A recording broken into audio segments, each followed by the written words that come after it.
நம்ம மடத்தில் சுவாமி விவேகானந்தர் கருத்துக்களை படிச்சுட்டு ஒரு துறவி நல்ல சேவை செய்து கொண்டிருந்தார். நிறைய சேவை செய்வார், ரொம்ப அருமையாக சேவை செய்வார். ஆனால் அந்த துறவி அதிகம் பேச மாட்டார், நிறைய தியானம் செய்வார், அருள் வாக்கு மாதிரி அப்பப்போ ஏதாவது சொல்வார். பக்தர்கள் என்ன பண்ணுவோம், அவர்கிட்ட போய் கேட்பாங்க. ஒரு வார்த்தை தான் சொல்வார். பாரதியார் சொல்வார் இல்லையா, மந்திரம் போன்று வேண்டுமடா சொல் இன்பம். சொல்கிறது சொல்லிகிட்டே இருக்கக்கூடாது. ஒரு வார்த்தை சொன்னாலும் நிறைய சேவை செய்வார், ரொம்ப அருமையாக சேவை செய்வார்.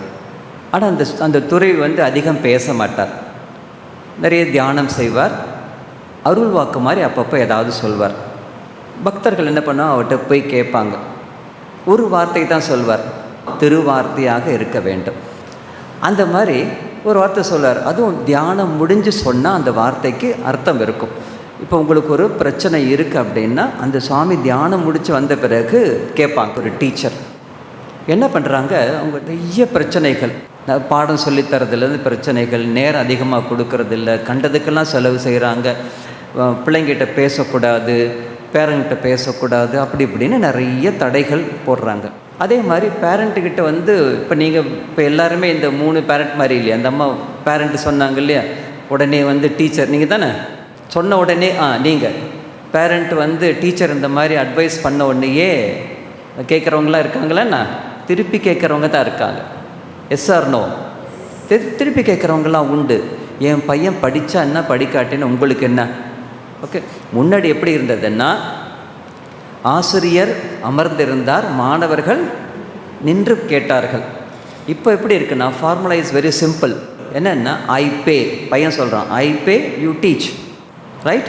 ஐ பே, நான் பணம் கட்டுறேன், யூ டீச். அப்போ என்ன டிமாண்டு? டீச்சருங்க எப்படி இருக்காங்க, ordinary teacher I teach you listen.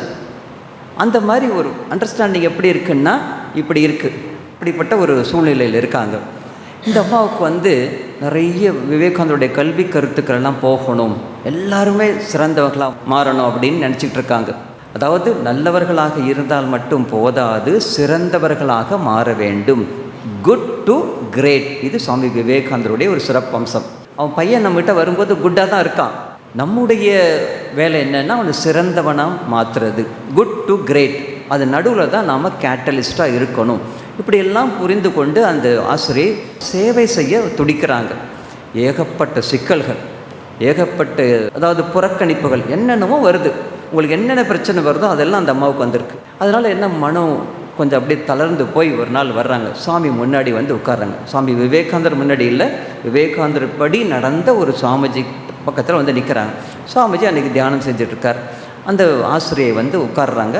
தீபாரதம் நடக்குது. தீபாரதத்துக்கு அப்புறம் இந்த சுவாமி வர்றார். ஒரு வார்த்தை தான் பேசுவார், அதுக்கு மேலே கிடையாது. அது என்ன வார்த்தை? மந்திர வார்த்தை மாதிரி இருக்கும். Swami, I am a teacher, inspired by your lessons and teachings எல்லாமே. இந்த மாதிரி பிரச்சனை எல்லாம் எனக்கு இருக்குது. சுவாமி அப்படியே அமைதியாக கேட்டுக்கிட்டு இருந்தார். எல்லாமே இப்படி பிரச்சனை இருக்குது, மேனேஜ்மெண்ட்டில் எனக்கு இப்படி பிரச்சனை கொடுக்குறாங்க, பேரண்ட்ஸ் ஒத்துழைப்பு கொடுக்கறதில்ல, மாணவர்களுக்கு அவங்க தங்க கட்டி மாதிரி இருக்காங்க, ஆனால் அது சாதாரணமாக தான் இருக்குது. இவ்வளோ இதில் எனக்கு பிரச்சனை, வீட்டில் பிரச்சனை எல்லாமே இருக்குது. நான் இந்த பிரச்சனைகளிலிருந்து விடுபடுவது எப்படி? இந்த கேள்வி நமக்கு இருக்காது இல்லையா? நமக்கு 1008 ப்ராப்ளம் இருக்கு இல்லையா? ப்ராப்ளத்தை போட்டோம் அப்படின்னா இந்த ஸ்லிப்பெல்லாம் பத்தாது. நீங்கள் ப்ராப்ளமை மட்டும் எழுதுங்கம்மா அப்படின்னா ஒவ்வொருவருக்கும் ஒரு டைரி கொடுக்க வேண்டும். ஜனவரியிலேருந்து டிசம்பர் வரைக்கும் நம்ம ஃபில்லப் பண்ண முடியும். Yes or no? அவ்வளோ பிரச்சனை ஆயிருக்கு, ஒவ்வொருத்தருக்கும் இருக்குது. ஆனால் இவங்களுடைய சிறப்பம்சம் என்னென்னா, பலவீனங்களை பெரிதுபடுத்தாமல் பலங்களை மட்டுமே பெரிதுபடுத்தக்கூடிய அருமையான ஆசிரியர்கள் இவர்கள். அப்படிலாம் இருக்குது.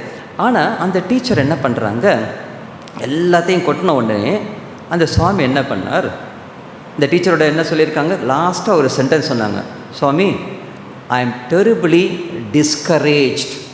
சொன்ன உடனேயே சுவாமி என்ன பண்ணியிருப்பார்? இப்போ நீங்களாக இருந்தால் என்ன பண்ணியிருப்பீங்க? அந்த பெஸ்ட்டு ஸ்டூடெண்ட் எங்கே? பெஸ்ட்டு ஸ்டூடெண்ட்டு என்ன பண்ணியிருப்பாங்க? உடனே உபதேசம் ஆரம்பிச்சிருப்பாங்க. இப்படி பண்ணுமா, அப்படி பண்ணு, எல்லாம் வாழ்க்கைன்னா இப்படி தான் இருக்கும். நம்ம தமிழ் டீச்சர்கிட்ட போயிருந்தால் என்ன சொல்லியிருப்பாங்க? வாழ்க்கைன்னா இப்படி தான் இருக்கும், திருக்குறளே இப்படி தான் சொல்லியிருக்காங்க, சிலப்பதிகாரத்தில் அப்படி சொல்லியிருக்காங்க. இந்த மாதிரி நம்ம போவோம். Inspired by Swami Vivekananda. அந்த சுவாமி என்ன தெரியுமா சொன்னார்? ப்ராப்ளம் என்ன? I am discouraged. சுவாமி என்ன சொன்னார்? கண்ணை திறந்து பார்த்தார். My dear daughter, encourage others. நான் டிஸ்கரேஜ், நானே ரொம்ப நொந்து நூடுல்ஸ் ஆகியிருக்கேன், இவ்வளோ கஷ்டப்பட்டிருக்கேன்னா, அப்படி இருக்கும்போது என்கரேஜ் அதர்ஸ் அப்படின்னு சொல்கிறீங்களே, என்ன அர்த்தம் அப்படின்னு கேட்டால் சாமி என்ன செய்வார்? ஒரு வார்த்தை தான் பேசுவார், என்கரேஜ் அதர்ஸ் அப்படின்ட்டு மறுபடியும் கண்ணை மூடிட்டார். அப்படியே தியானத்துக்கு போயிட்டார். அதுக்கப்புறம் பேச மாட்டாங்க. அந்த அம்மா பார்த்தா, அப்படியே வெயிட் பண்ணி பார்த்தா ஒன்றுமே இல்லை. மறுநாள் வந்து பார்த்த உடனே ஐ எம் டிஸ்கரேஜ் அப்படின்னார். சுவாமி என்ன சொன்னாங்க? ப்ராப்ளத்தை சொல்லுங்கள். ஐ ஆம் டிஸ்கரேஜ். சொல்யூஷன் என்ன? Encourage others. இந்த அம்மாவுக்கு புரியவே இல்லை. ஒரு நாள், 2 நாள், சாமி அதே தான் சொன்னார். சாமிஜி இன்னும் கொஞ்சம் தெளிவாக சொல்லுங்களேன். அதுதான்மா கரெக்டு, என்கரேஜ் அதர்ஸ் அப்படின்னா. யோசிக்கிறாங்க அந்த அம்மா, யோசிக்கிறாங்க. ஃபஸ்ட்டு வந்து தன்னுடைய பிரச்சனைகளை மட்டும் பார்த்து கொண்டு அந்த சொல்யூஷனை வச்சு யோசிக்கிறாங்க, புரியல. அதுக்கப்புறம் புரியுது, தன்னுடைய சூழ்நிலையை வச்சு யோசிக்கிறாங்க, கொஞ்சம் புரியுது. 3வது தன்னிடம் இருக்கக்கூடிய திறமைகளை எல்லாம் வச்சு யோசிக்கிறாங்க, அப்போ புரியுது.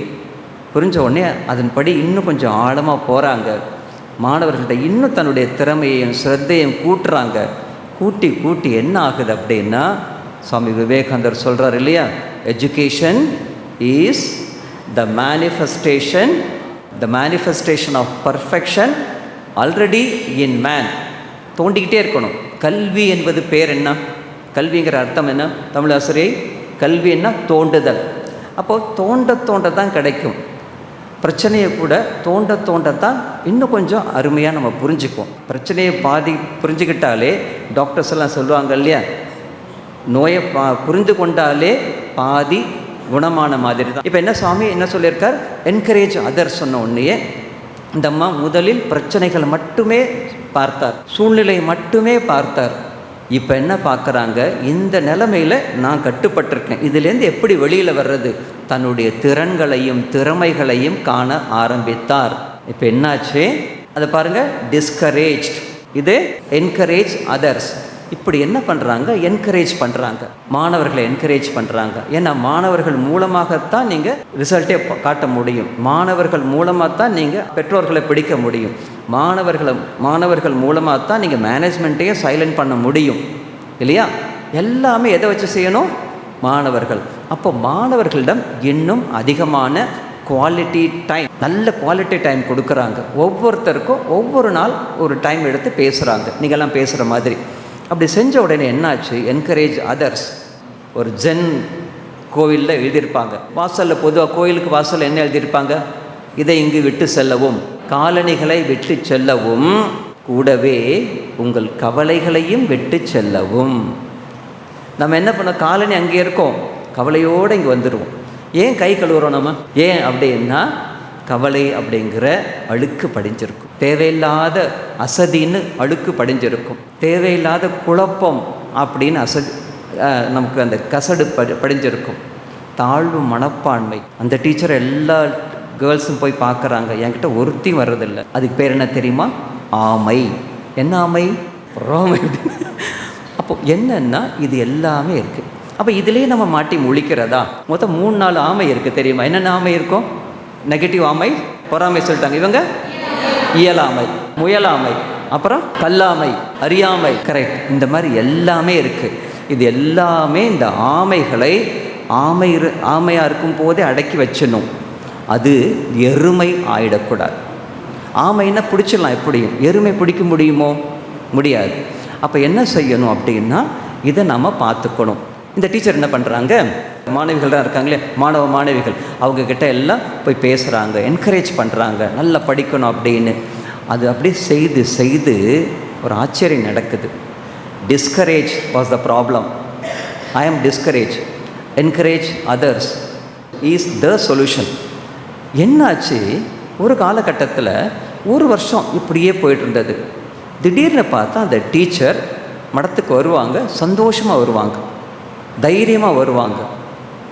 எப்படின்னு கேட்டால், இந்த ஒரு விஷயத்தை என்கரேஜ் அதர்ஸ் அப்படிங்கிற அந்த ஒரு பாசிட்டிவ் விஷயத்தை மட்டும் அவங்க ஒவ்வொரு இடத்துலையும் ஒவ்வொரு கிளாஸ்லையும் ஒவ்வொரு நாளும் ஒவ்வொரு வகுப்பிலும் ஒவ்வொரு மாணவனிடத்திலும் எங்கெங்கே முடியுமோ, சில பேர் நல்ல கணக்கு போடுறாங்கன்னா என்கரேஜ் அதர்ஸ், நல்லா போடுறேன், இன்னும் நல்லா வருவேன் அப்படின்னு. சில பேருக்கு வந்து ஏதாவது மார்னிங் பிரேக்ஃபாஸ்ட் சாப்பிட்ருக்க மாட்டான், அவனுக்கு ஒரு வார்த்தை சாப்பிட்டியா, அந்த மாதிரி ஏதோ ஒன்று கேட்டு என்கரேஜ் அதர்ஸ் சொல்ல சொல்ல இந்த ஒரு வருஷத்தில் நடந்த சிறப்பம்சம் என்னன்னா, இந்த வார்த்தைகளை கவனிங்க. Discourage, encourage. ஒரு வார்த்தை காமனாக இருக்குது. என்ன வார்த்தை? கரேஜ். அந்த கரேஜ் வந்துருச்சு.